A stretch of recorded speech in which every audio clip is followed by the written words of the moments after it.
Julien Vautel, bonjour. Vous êtes spécialiste des FIP et des FCPI. Alors pourquoi investir dans ce type de produit? Quel est leur intérêt pour un investisseur? Les investisseurs des FCPI et FIP sont des particuliers qui sont d'abord en recherche de réduction d'impôt sur le revenu ou d'ISF.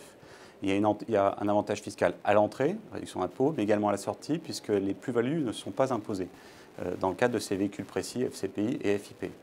Deuxième avantage, ce sont des investissements dans des PME gérés par des professionnels qui connaissent parfaitement les rouages de ce type d'opération, avec en général des pactes d'actionnaires, une organisation de la sortie, compte tenu de la complexité d'approcher un chef d'entreprise, puis de prendre une participation dans son capital.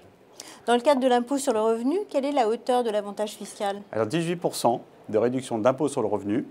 Quant à l'ISF, vous obtenez jusqu'à 50% de réduction de votre ISF sur votre investissement.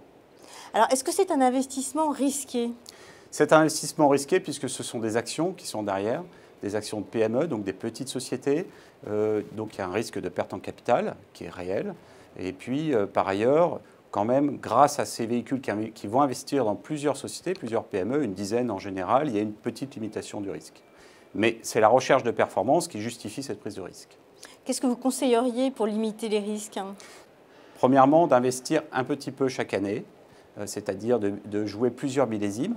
Ensuite, peut-être de diversifier ses positions sur plusieurs sociétés de gestion différentes. On reproche souvent à ce type de produit des frais excessivement élevés. Quelle est votre opinion sur le sujet? Les frais sont importants, c'est vrai, il faut faire attention au droit d'entrée et éviter d'en payer trop. Quant aux frais de gestion, ils sont justifiés par ces montages complexes qui visent à prendre des participations dans le PME avec des frais d'avocat, un temps d'investissement qui est long, beaucoup de travail pour assurer la sortie. Et tout ça, c'est très différent des fonds dits cotés où il suffit de passer des ordres en bourse sur un outil interactif. Julien Vautel, merci.